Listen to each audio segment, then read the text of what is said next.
What's happening, everybody? Welcome into a brand new episode of Phightin Words. Anthony SanFilippo's here. I'm Bob Wankel. Anthony, Phillies take 2 out of 3 games against the Washington Nationals. And I want to get right to it, man. They've won back-to-back series, 4 out of their last 6. They're just trending along okay, I guess, here. But rather than pick apart every single thing that we saw this week, and a lot of sloppy baseball, a lot of bad baseball, and I guess we will get into that. I kind of want to go in a different direction at the start of the show, and I texted you about this last night, and I actually texted a few different people whose opinions I respect.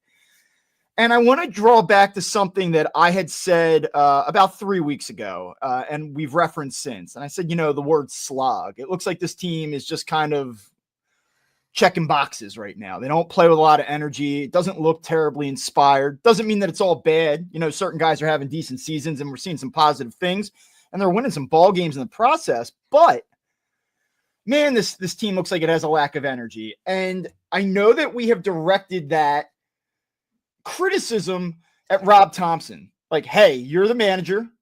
You are the guy who everybody feeds off of. You are the culture setter. And I think to some degree, he has to be responsible for that. I want to draw it back to another player, though. A guy that we have not talked about that much on this show, especially when you consider how significant his profile is within this organization. And that's Bryce Harper. And I want to get to the production and the play in a minute because it has not been great. But I just wonder, when you look at this team and the way it feels, like, how it feels like something's off? At what point do you start pointing the finger at Bryce Harper? I think it's a fair criticism, Bob. You look at the start that Bryce has gotten off to. It's been wildly inconsistent. And to be really, when I say wildly inconsistent, other than a stretch of maybe, I don't know, 5 or 6 games, it's really been bad or disappointing, I should say. And he's supposed to be the straw that stirs the drink, right? I mean, he's the one who wears the headband that calls himself the showman. And he's not showcasing that in any way, shape, or form with regularity. It seems like here and there, like he'll have a moment, but for the most part, he seems like he's carrying the weight of the world on his shoulders. And like, he's not been miserable with people. Like, we're not getting that down in the clubhouse. Like, he's not being rude to the reporters and giving short answers or anything like that.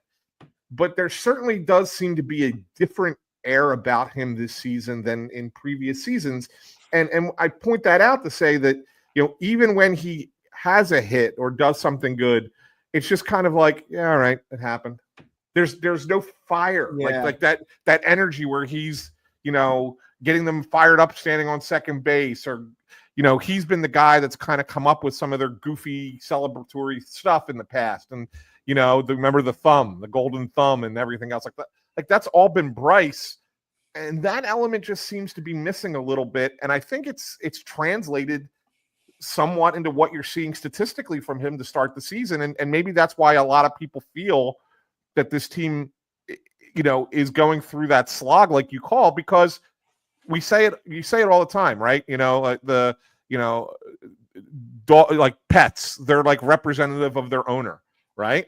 In a lot of ways, a team is representative of their superstar. And if their superstar is kind of going through it and being miserable, well, then guess what? The team's going to kind of go through it and be miserable. It's just, okay, let's start with numbers. Here's where he's at right now as we're having this conversation. He's hitting .235. His on-base percentage is still .367, which is pretty solid, and then has a .784 OPS. It's not like this has been a disaster. Obviously, right. His average is not what you'd expect, and you'd like to see a little bit more pop than the 5 home runs. And I will grant you that we are talking about Bryce Harper in a 7-game stretch where he is 5 of his last 28, hitting 179 with a .250 slugging percentage. So he's not doing damage in this moment. He has not been productive over this recent stretch of games. And I don't care about that. I don't care about the numbers over the last 7. And a lot of times, like, we'll pick on guys and we'll put a spotlight on them when they're not getting it done. And I think it's fair to do that when you look at the numbers, but to me, it's beyond the numbers. It's not about the production or the lack thereof. It's just about the overall feel. And look, what does this season look like for him at the current pace? 94 runs scored, 31 doubles, 26 homers, 125 walks. Like, if that's where he were to end up, you wouldn't say, oh my God, what a disastrous season.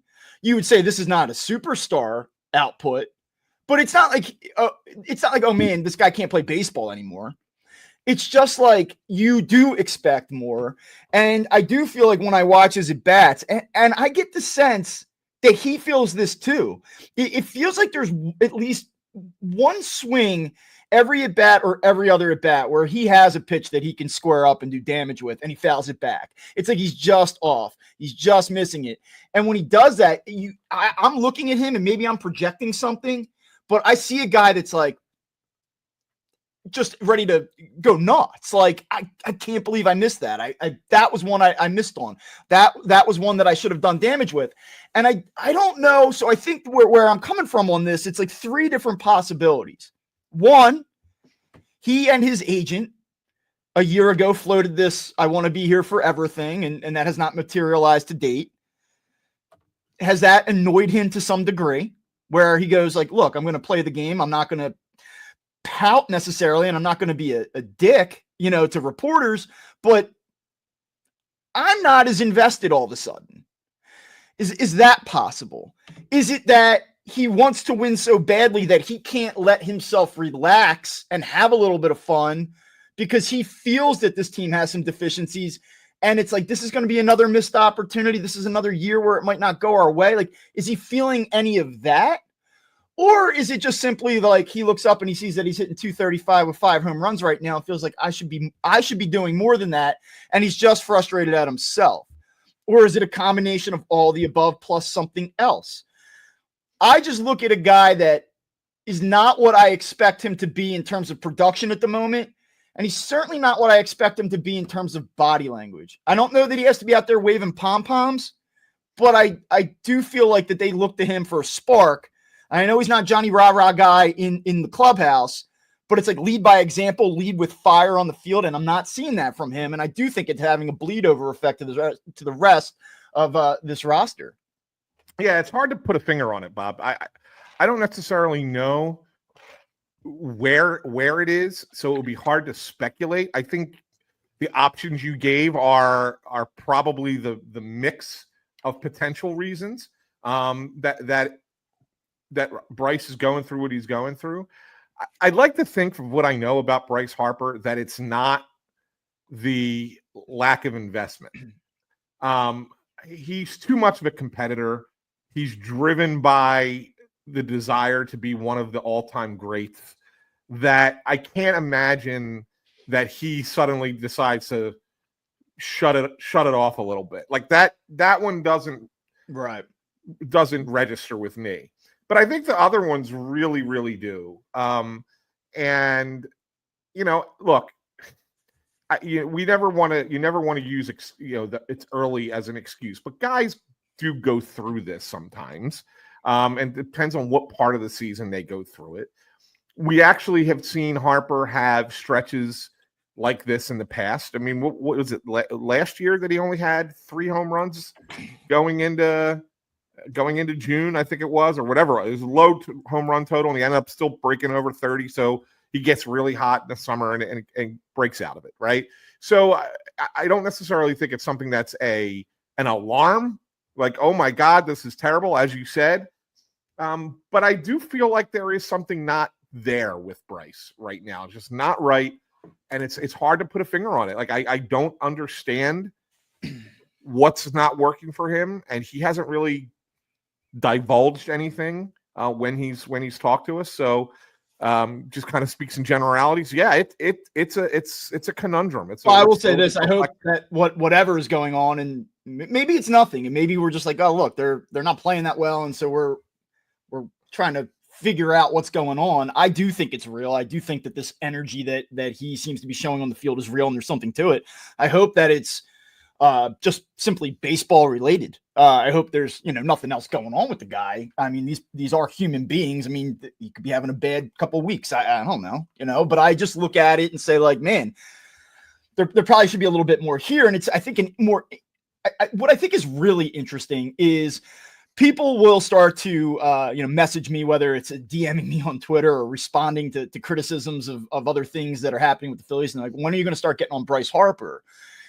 And I hear you. Like, I do. I mean, he in a lot of ways botched that game for them last night. That's a ball that he needs to make a play on at first base. It's also his first error of the season, by the way, but it killed them in that baseball game. And then when you look at the lack of offensive production that we're accustomed to seeing from him on top of it, yeah, like, it is fair, because when you look at high profile athletes in this city, when they go through a few weeks where they're not performing well, people get on them. I mean, look at the Eagles. The Eagles can go 3-1 over 4 weeks, and if the quarterback doesn't throw for over 180 yards, everyone wants to rip their hair out. And if you're going to scrutinize other high-profile players to that degree, I think it's probably fair to put a little bit of a spotlight on Bryce Harper. The reason why I have a hard time going in on Bryce Harper is that even if, as I look at his stats on May 2nd, if you said to me, is he going to hit more than 35 doubles this season, I'd say yes. Do you think he gets to 30 home runs? Probably within 1 or 2. Do I think he's going to end up hitting over 260? Yeah. Do I think he's going to end up with a 375 plus on base percentage? I do. So I guess I expect it all to even out, which is why I don't expect, that's why I'm not coming on here and going like, what is up with this guy? He stinks. Should we be concerned that this is all we're ever going to get for him for the rest of the year or for the rest of his career? Is he falling off a cliff? Is he in decline? I'm not there with that, because I don't see that with him. From a baseball perspective, purely, I think he's just a tick off, and I think he's probably going to put together a crazy stretch, and it's all going to look good. Yeah, I want to dive into that defensive play in a minute, but I think this is a good opportunity to make a programming note, because I'm sure a lot of our viewers are making comments right now about Bryce Harper and what they're thinking about Bryce Harper. And I'm not pulling them up on the screen. And the reason why is we are not actually live today. Schedule got in the way of kind of making it be possible to do a live show. So we pre-recorded this one and we're putting it out for you to watch later. But just so you know, you can comment to each other and you can communicate with each other. That's happening right now. But you cannot, we're not seeing your comments. So we will be back live on Monday for the next episode. Just, it was a schedule snafu. Anyway, but to the point about Bryce, I know it was his first error of the season last night, but I've noticed a few more flaws in his defensive game at first base than maybe even last year when he was pretty darn good there. He's always had a hard time adapting to, should I go for the ball or should I go to the bag on those plays that are like between first and second. And I never really fault him for that because, he's an aggressive player and he's going to aggressively go for a ball. He's trying to make a play.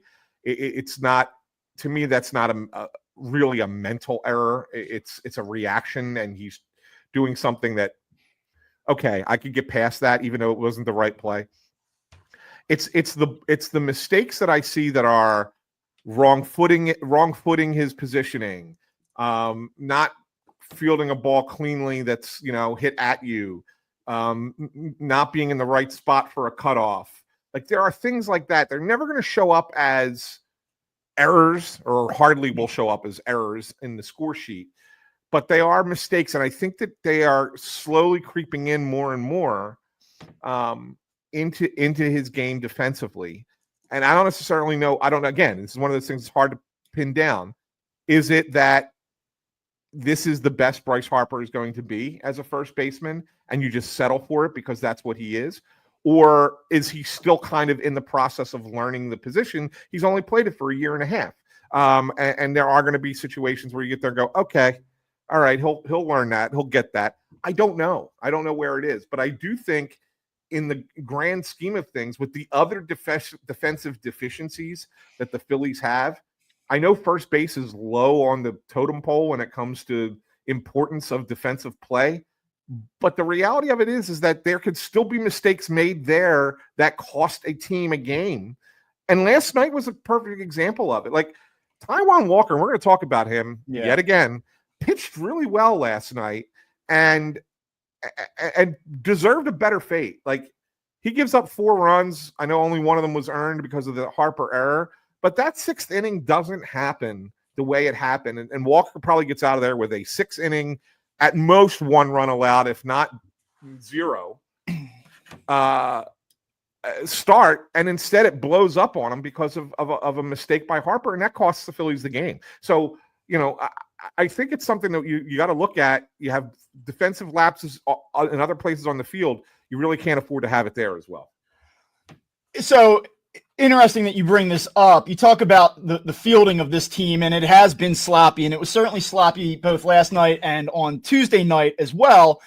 And I guess my question to you is this what the Phillies are, or is this simply a matter of sharpening up? I will give you one stat that I have not previously seen, and I just did the math as we were going back and forth here, but you look at overall runs allowed versus earned runs allowed, and I will tell you this, the Phillies so far this season have given up 16 unearned runs. Only the Athletics with 19, the Red Sox and Rockies both have given up 20 unearned runs. So the Phillies are 4th in unearned runs allowed this season. And again, you can look at every team, and I'm sure that there have been balls that probably should have been caught that have led to scoring outputs, but I can, on one hand already, just quickly count 5 other situations where balls probably should have been, turned into outs that led to earned runs. You go back to the Wheeler starts with Rojas out in center field against the Braves. It was 3 earned runs. Like,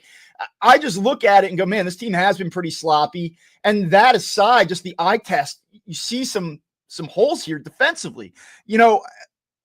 I look at it, and it's like Nick Castellanos right now out in right field, who is limited in terms of range, has been one of the more sure-handed defenders on this club so far this season. Bryson Stott's done a nice job at second base. Everywhere else, JT's been solid behind the plate too, but everywhere else it feels like, oh boy, Alec Boehm hasn't lit a game on fire yet defensively, but you look at how slow they are turning double plays in the infield. It just feels like it has to be a perfect sequence of events for this team to turn a double play right now. They are a little bit limited in the outfield. Even Johan Rojas, who we talk about as this plus defender, has had numerous mistakes so far this season. Is this something that you think gets cleaned up, or is this kind of what it is? They've cleaned it up in the past, but when I say they've cleaned it up to the point where they're adequate, right? They don't ever seem to clean it up beyond adequate. They don't ever seem to clean it up to be, they're a good defensive team. Like, no, I don't think that it's in the DNA of the players that are playing on a regular basis to be good defensive players. I think that they can be passable, and I think that they can clean it up to that point. But is that good enough? I don't know. I don't know if it's good enough. You always have in the back of your head, and you hear people talk about that all the time with Turner, because, it's in the back of your mind that, he's going to make an error at the wrong time and it's going to kill you. Well, it's true. I mean, yeah, of course it's in the back of your mind, but I could say that it could be in the back of your mind for 5 or 6 other guys as well, and maybe Turner's more likely than others, but I haven't seen enough good defense out there in a long time to sit there and go, oh yeah, well, I'm not worried about this guy making a mistake. It's going to happen. So to note here, the Phillies have the 11th best overall fielding percentage, which is seemingly fine. You look at defensive run save, and it feels like the Phillies have never really been a great defensive run save team. And I know that defensive metrics are extraordinarily flawed, and I get it. But I will just say the Phillies have the 4th worst defensive run save so far this season. I don't know what's going on with the Athletics. They're at -38 as a team, which is just insane. The Angels are -22. The Rockies -16. The Phillies -13. And then the next worst team is the Orioles at -9. So, I mean, the Phillies are really down there. And I think if you were to go through position by position, you'd probably see them be bottom 5 in numerous spots. I didn't look it up in advance, but I'd say that's probably a pretty good bet. Yeah. And by the way, if I had to make a guess on the A's, they are playing in a minor league ballpark that they're unfamiliar with for the first time. And maybe that kind of has something to do with it. Sight lines, not knowing the field as well. I mean, yeah, they're not a good defensive team. I'm not trying to make excuses, but if you're trying to figure out why you're minus 38 defensive runs saved, that could be part of it. And I'll just give you this real quick. They are 29th out of 30 teams in defensive runs saved at shortstop this season. So, look, I mean, hell, even Alec Boehm, they're actually only 17th at third base. So, I mean, that's not terrible. That could be worse, I guess. Yeah. I don't know. All right, let's turn it positive. You get Taijuan Walker out there last night in what you would think would be his final start for the time being, at least. And he really goes out on a high note. He competes. I believe he kept the national scoreless the first 5 innings of the game, and then things broke open in the 6th, and much in part because of Bryce Harper's defense. I guess. And Rafael Marchand's errant throw, too. I kind of want to get to that in a minute. Let's table that for 1 second. Taijuan Walker in 6 starts this season, 2.54 ERA and a 1.34 WHIP. He's only struck out 22 batters in 28 and a third. I wouldn't say that he's electrifying. I would imagine that if he made another 6 starts, the numbers would not look quite like this. But he really did a job for this team and gave them a chance to win for the most part. Pretty much any game that he started. I did not see this coming. I don't know who did. Maybe the Phillies did, or maybe they were just thrust into a position of absolute necessity. It was break glass emergency type of scenario, but credit to Taijuan Walker. I don't know what happens with him here on out. I don't see it out of the bullpen. Is he a guy that just throws in games where they need to eat up a few innings because they're up 5 or down 7? Like, what do you see happening with him? And do you have any other takeaways from what we saw from Taijuan Walker? And is that enough to make him a trade chip even come late July? Like, what do we think? I was wondering that a little bit myself. I don't necessarily think so. I think that, even though he's been good, there are some underlying numbers that indicate that this is not something that's going to be sustainable as far as being a rotational guy.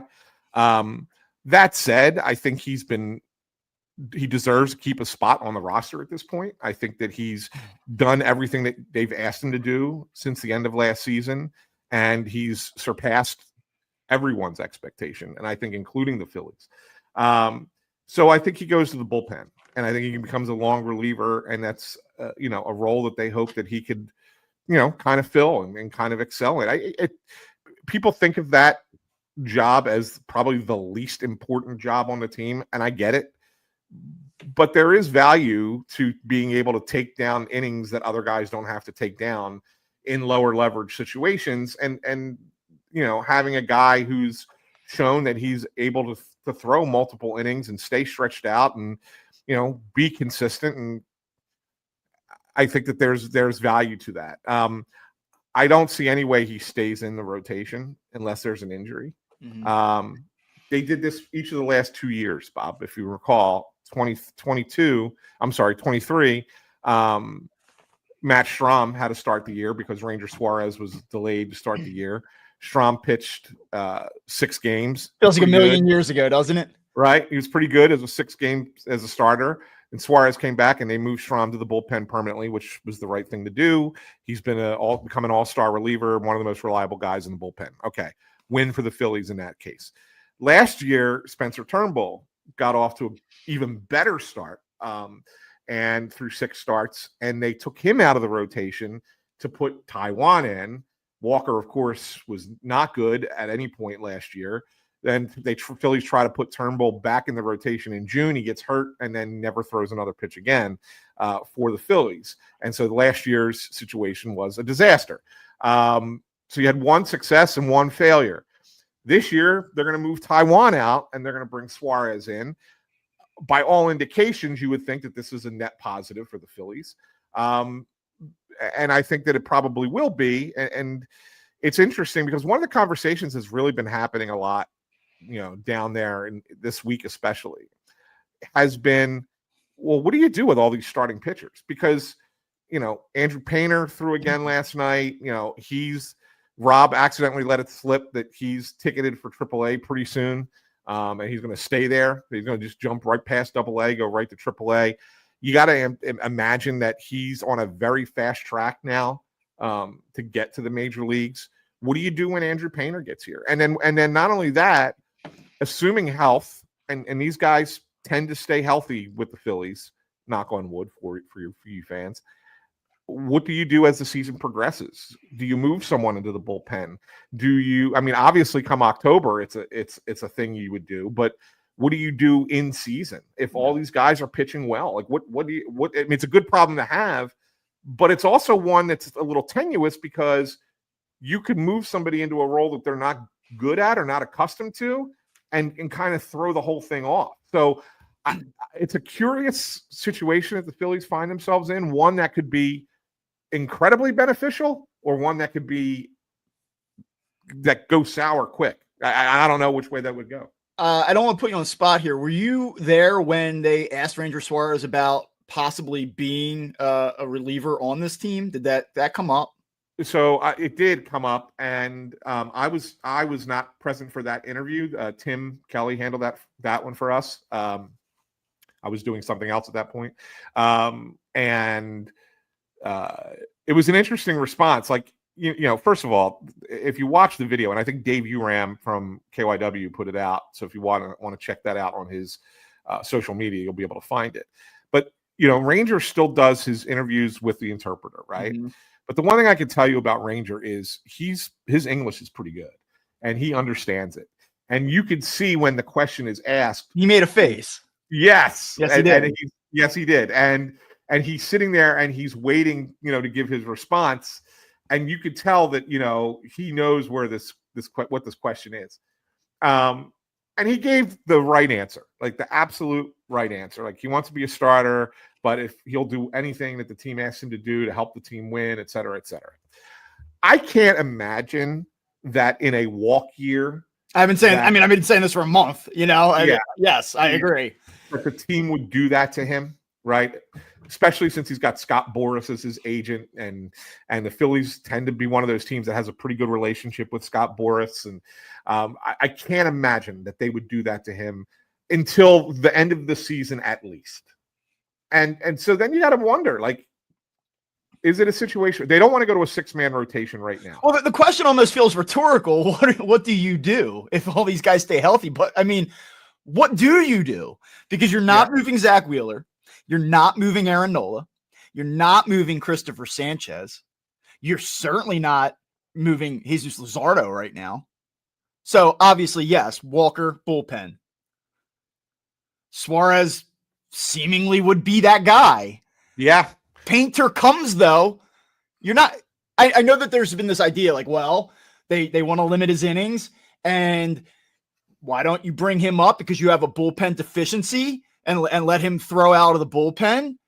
And I get it. My thought to that point, though, would be, 1, he's never done it. 2, that's not what he's here to do. 3, I don't think that they want to put the stress on his arm where they throw him back-to-back days because that's not something that he is programmed to do.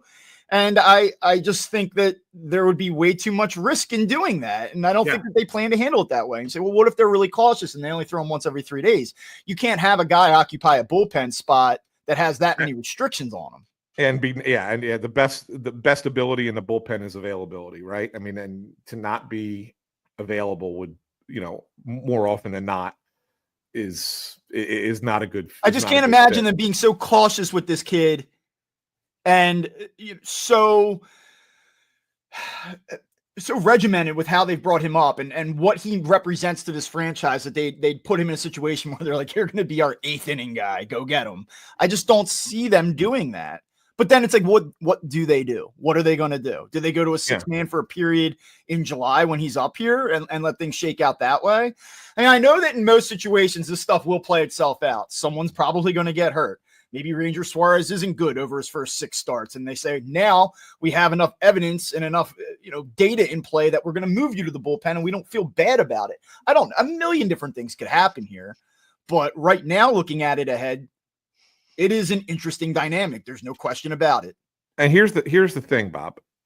I could see moving both of those guys, and I mean both Suarez and Painter, into bullpen roles for the playoffs.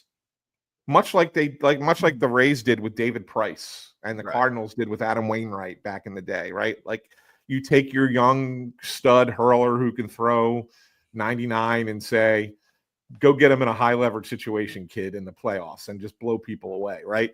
And you can have success with that. And I guess you could look at it and say, you don't have to fix your bullpen via trade and give up prospects like they did last year with Carlos Estevez and get mediocre results and not be able to keep the guy, and you just traded away 2 of your top 10 prospects, to get those mediocre results. You can fix it from within in that perspective. And so maybe they do that come the end of the season, October, and maybe they ride a 6-man rotation for a little bit, in July and August, and then come September, make that change.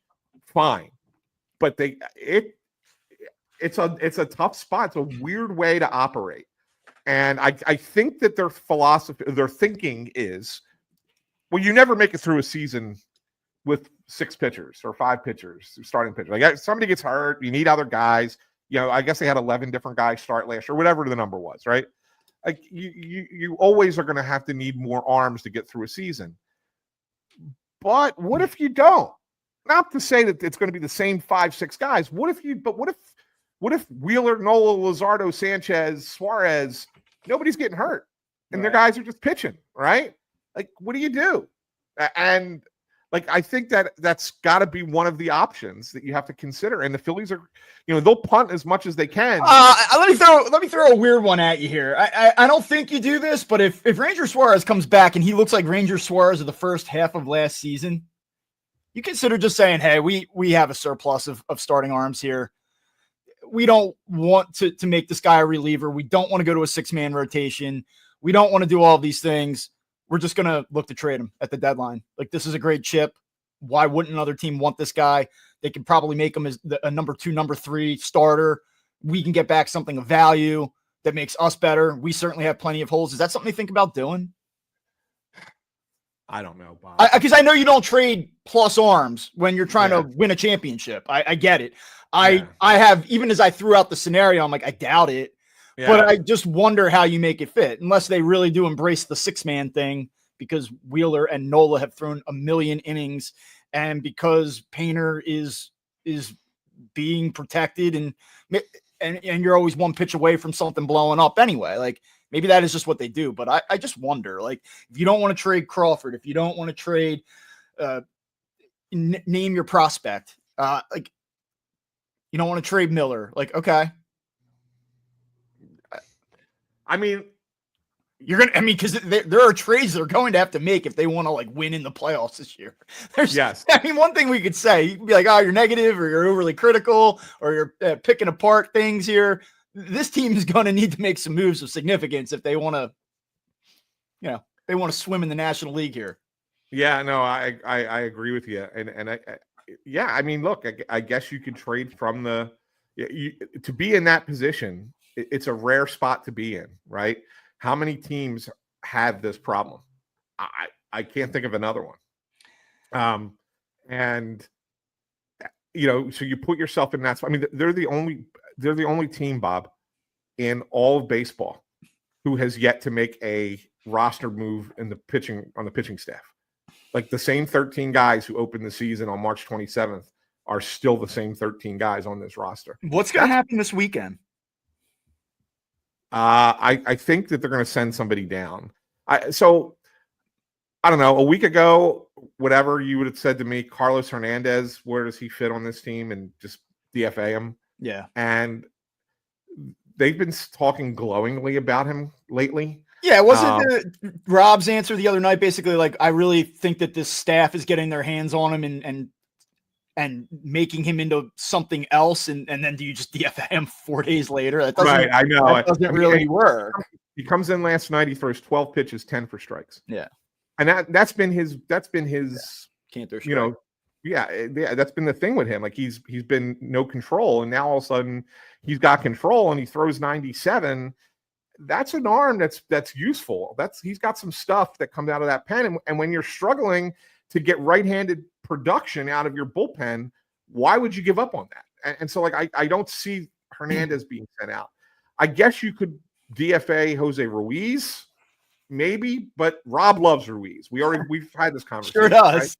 Right? I don't see that one happening either. And the only guys who have options are Tanner Banks and Orion Kerkering. Kerkering has not pitched well lately. Could you see a scenario where they do what they did with Alvarado back in 22? Man, that would be where you send him down for a few weeks to get himself right and then bring him back up and maybe he's back to being the dominant righty that he was before?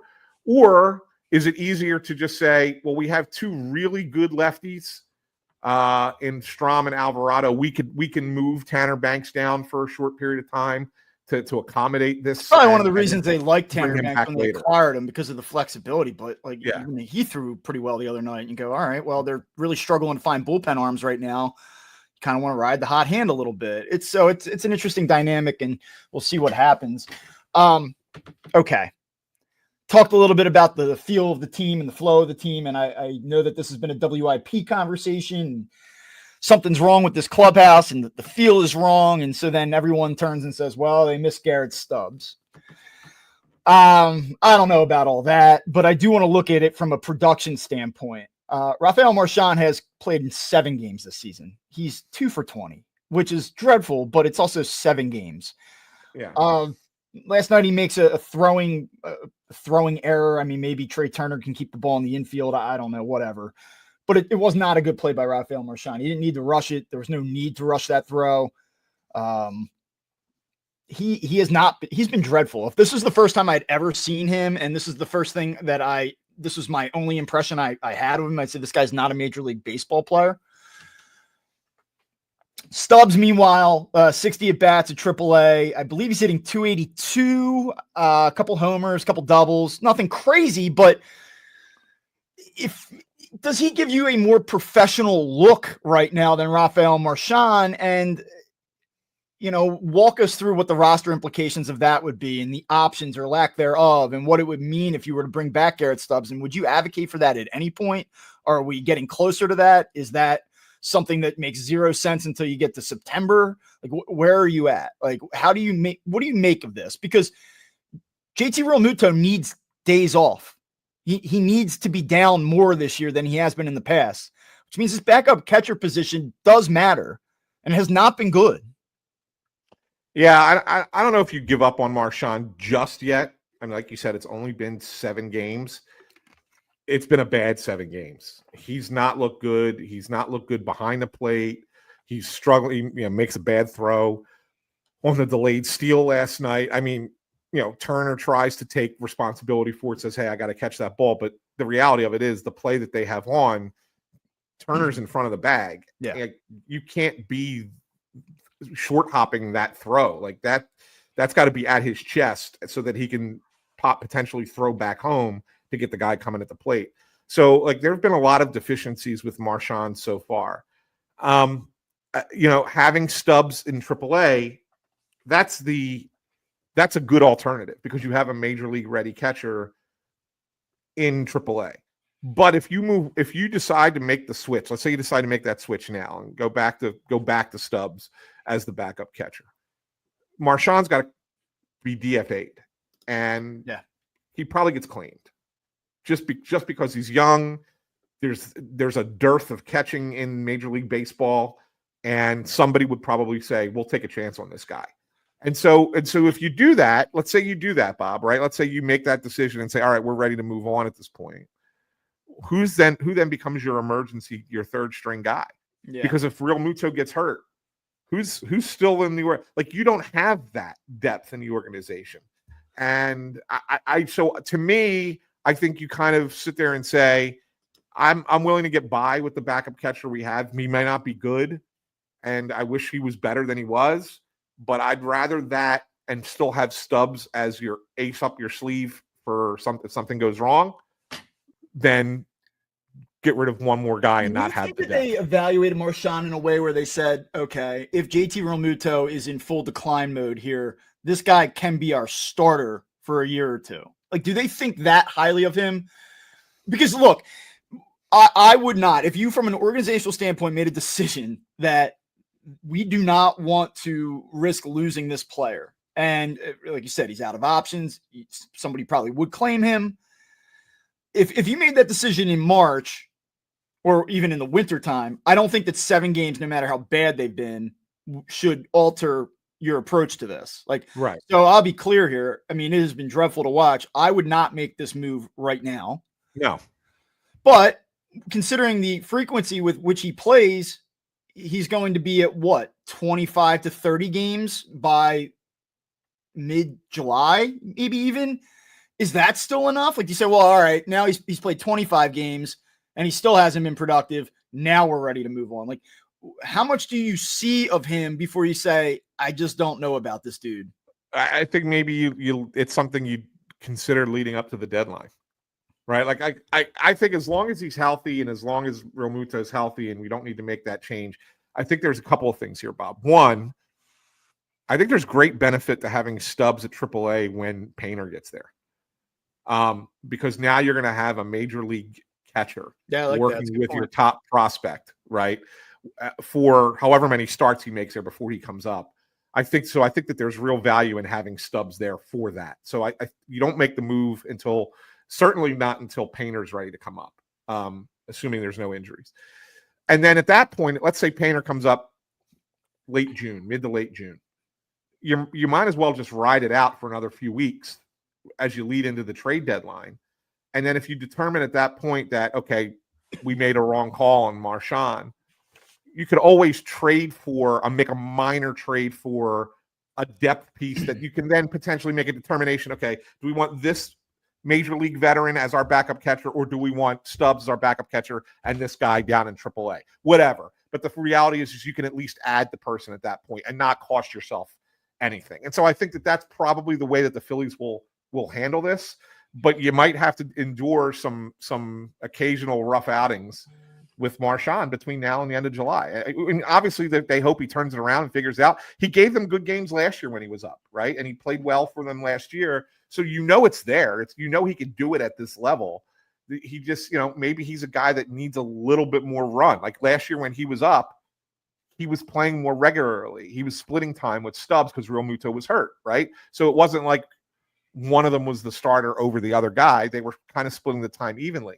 Maybe Marchand's a guy who can't go every once a week or every 7-8 days and look okay.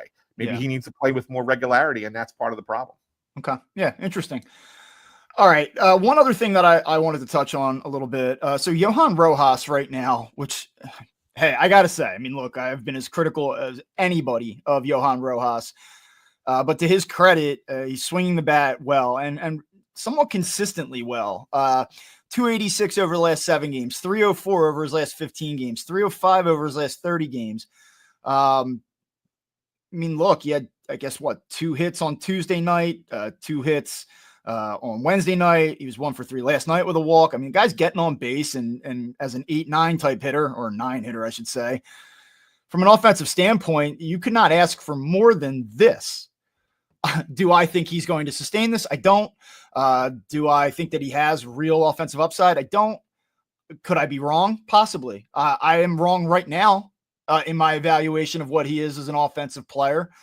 And I know that we've had this discussion about him. I guess my question is, how do you see Brandon Marsh's progress coming along? When do you think we may see Brandon Marsh back up here? I know that Cal Stevenson is the likely roster move, but when Brandon Marsh returns, do we kind of treat this as, okay, he got his hard reset.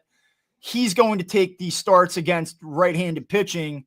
Johan Rojas is going to play against left-handed pitching. And that's what this is. Or do the Phillies look at this and say, look, Marsh was dismal, then he was hurting out of the picture, and Johan Rojas is doing a really nice job for us offensively right now, and we're just going to ride this out as long as we can to see what's real and what's not. Like, what are they going to do here? That's a good question, Bob. And I think of this the same way I think of, when Edmundo Sosa was playing really, really well last year when he filled in for Turner, right? And then Turner comes back, and everybody was like, "Well, you got to figure out a way to keep Sosa in the lineup. Look at how great he's hitting." And it's a situation where the more you play a guy who's likely a reserve, the more likely they're going to be exposed at some point. I'm with you. I don't think Rojas is going to be able to sustain this long term. I still see some at bats where he takes wild swings. I still see some at bats where he's not doing the things he should do at the plate as far as pitch selection and the like. And and then there's at bats where he makes a big hit, like he's gotten some key singles. He's got that triple last night. Well, Rob has to talk to him about that too, because there's no reason to go for third there. Just not. You stop at second and give your guy behind you an opportunity. So again, the lack of baseball sense is alarming to me. But so yeah, I mean, I do think they go back to the platoon, but I don't think Marsh gets much of a leash here. I think if Marsh continues to struggle, and look, he had 2 hits in the game last night in his rehab assignment, made a great catch in the outfield. He's going to play there again tonight, and then I think they're going to reassess come tomorrow. But I do think if Marsh comes back up and he looks the same as he did before, then Rojas will get more starts even against right-handers. Okay. I think that checks all of my talking points for today. We kind of got away from the game last night. I do want to point this out, and maybe I can tie it into what we just talked about here.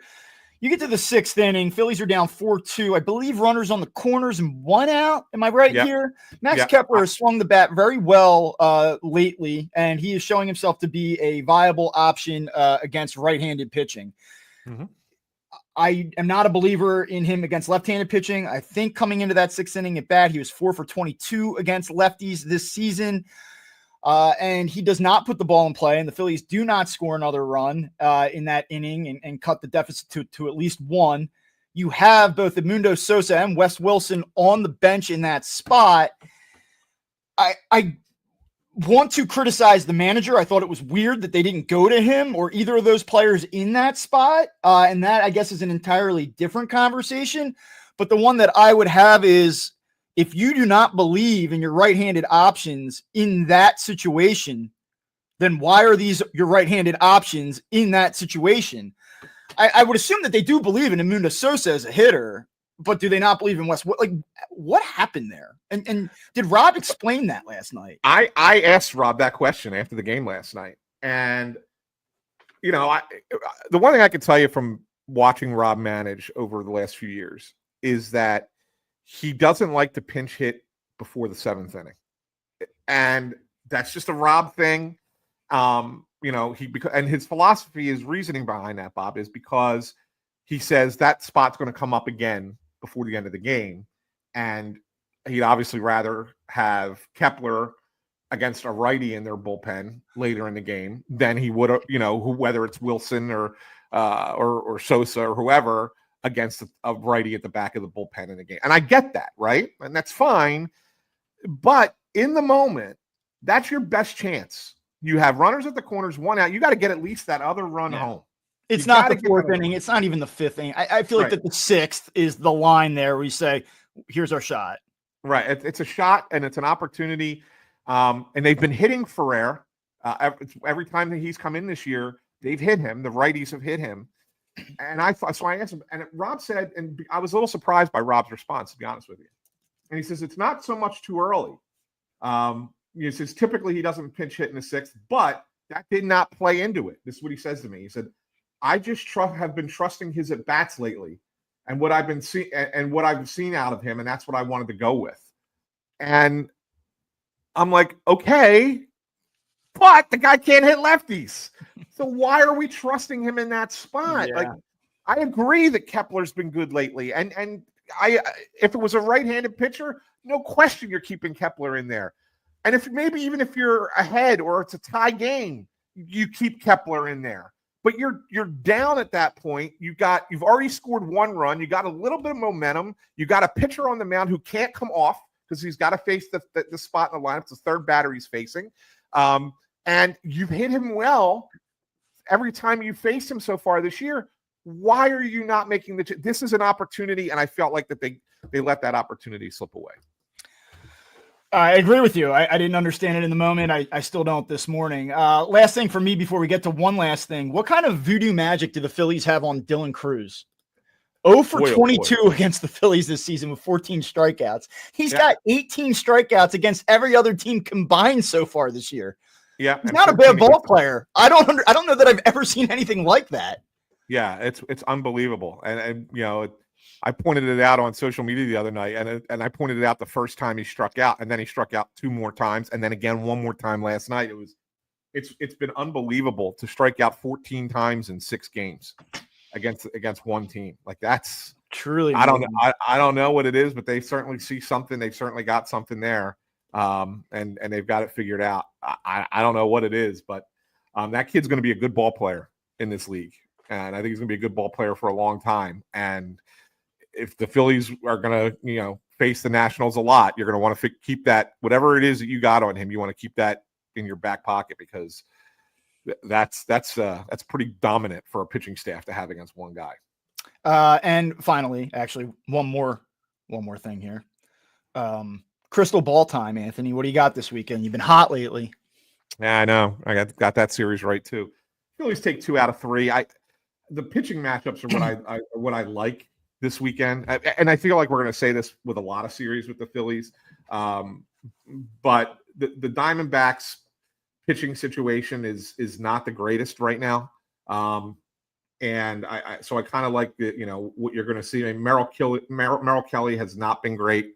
He goes up against Luzardo tonight. By the way, I got a really cool story coming out at noon today, Friday, on Jesus Luzardo and a change that he made in his delivery from last season to this season, and how that has kind of made him feel better and throw better to start the season. Really kind of a neat thing that was first identified by Ant Jr., believe it or not, and sent it my way. And I got to talk to Luzardo and Caleb Cotham and even Aaron Nola a little bit about throwing from a lower arm angle. Normally when pitchers throw at a lower arm angle, you think like they're getting tired or they're wearing down. In this case, it was intentional, and it was done to keep him more upright when he delivers, so he doesn't have that, what they call trunk tilt. Doesn't hurt the shoulder, doesn't hurt the elbow, doesn't hurt your back. And so Luzardo's feeling a lot better. Anyway, so I like that matchup tonight with Luzardo and Kelly. I mean, the one guy who's pitched well for the Diamondbacks is this Brandon guy. Pfaadt. Yeah. This is like a PTSD guy here for me. Yeah. Brandon And he goes up against Nola on Saturday. I mean, Nola, we've said like his last 2 starts have been better. But the Phillies got to figure out Pfaadt, and that smells to me like one of those games that's a low scoring game the entire game, and the Phillies are finding themselves in the thick of it late. And the one good thing is Arizona's bullpen's a mess right now. They got a couple guys hurt. Their 2 best relievers are hurt. And the other guys haven't been good. So, maybe it's an opportunity for him to take advantage. And then Sunday, I mean, he got Rangers' first start, and he's going up against Rodriguez, who's been terrible. He's like over bad. 6, right? Yeah, really bad for them. So, like, I look at the pitching matchups, and I say, I got to favor the Phillies 2 out of 3 in this series. Yeah, but the Diamondbacks have a good lineup, man. Corbin Carroll has been sensational. They got some pop in that lineup. Eugenio Suarez has, we talked about him last week with the 4 home run game. Leads the National League in homers. So there's some pop in that lineup, and they've been going well. So it's going to be a tough series, but I still think the Phillies take 2 out of 3. Cool. All right, one last thing. Bob, I'm going to throw a couple names at you. I want to see if you know the situation, even if you recognize the players. Ryan Johnson, Jake Eder. No. Am I a fraud because this didn't click right away for me? No, you're not a fraud. I might be fraud, but not because of this. Ryan Johnson's a right-handed reliever for the Los Angeles Angels. Okay. Jake Eder is a left-handed reliever for the Los Angeles Angels. The other night, they were both sent to the mound to start an inning together by Ron Washington. I missed this. Yes. So this is kind of it was kind of ridiculous. So Johnson had finished the previous inning. He had gotten the last two guys out in the previous inning. And after the inning's over, he goes out to the mound to start the next inning. But Washington had called Eder in from the bullpen, who's a lefty, to face a lefty to start the next inning. By the lack of the miscommunication, whatever went on there, because Johnson took the mound, by rule, he has to face the third batter that inning. So Eder then has to go sit in the dugout for a batter. Johnson lets the guy on base, and then you can make the change. But now you don't have a lefty on lefty. Now you have lefty on righty, and it kind of just blew up in the Angels' faces. So once you bring the pitcher into the game, he's still, even though he makes the mistake on the scorecard, he doesn't burn the pitcher because he hasn't thrown the pitch. Correct. He couldn't technically take them out. Got it. Because I got you. Once Johnson goes back onto the field and crosses the line, go out to the mound, then because he only faced two batters the previous inning, he has to face a third hitter because you've got the 3-batter minimum unless it ends the inning and you don't go back out for the next inning. So he had to face the third hitter. So yeah, he didn't burn both. The Angels 12 and AP Crawford, by the way. Of course. 12 and 18 Angels. Trout on the IL again. Are we talking about our annual summertime fire sale with the Angels here again? Holy smokes. What a bad organization. It's so bad. I got to, for the third straight year, and I get, again, it's about his health and all of that too. But like, at what point does that guy say, like, I don't want to be here anymore? It's cool that like it's your organization. He wants to be a one organization guy.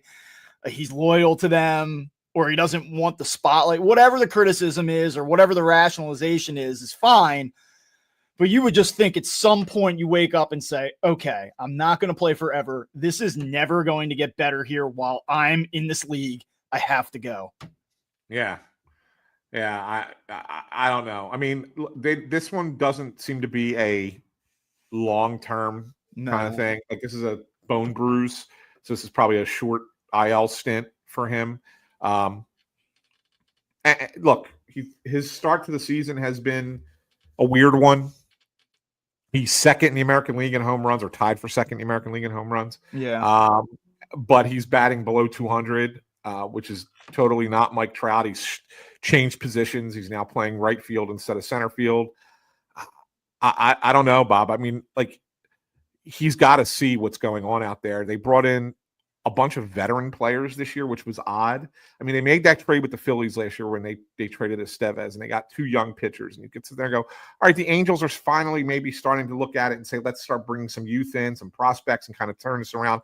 And then they spend their entire offseason bringing in veteran players. Just didn't make any sense. Like, it really made no sense to me. So I don't know what direction they're heading in other than down. But I mean, they gotta sell.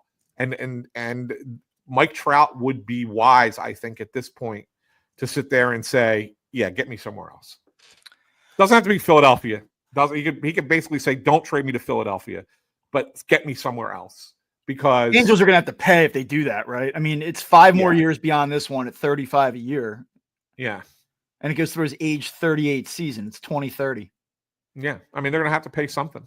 They're going to have to pay something. But get him somewhere. Crazy. Get him somewhere where he can be doesn't have to be the guy and the focus of the team. And I guarantee you he'll be a better player. Absolutely. and help a team win. Yeah. All right. Well, get us out of here. Yeah, well, thanks for watching Phightin Words today, or listening to Phightin Words today. Like we said, it's a pre-recorded episode today. We'll be back live on Monday morning following the Diamondback series, and kind of looking ahead to the road trip that starts in Tampa at the minor league stadium, at Steinbrenner Field down in Tampa, where the Rays are playing their home games. That starts on Tuesday. with Zach Wheeler back on the mound, and we'll talk about that. But in the interim, you can subscribe to Phightin Words on Apple Podcasts, Spotify, Amazon Music, Pandora, wherever you get your podcast. But better than that, watch us on YouTube. So subscribe here, click the thumbs up, ring the bell. You'll never miss a show. You'll get an alert and let you know that we are going live, and you can tune in and watch the show. And if you're listening in the podcast feed and you don't know where to find us on YouTube, it's very easy. It's www.youtube.com/@Phightin Words. So for Bob Wankel, I am Anthony SanFilippo saying thanks for tuning in. Have a wonderful weekend, everybody, and we will talk to you on Monday.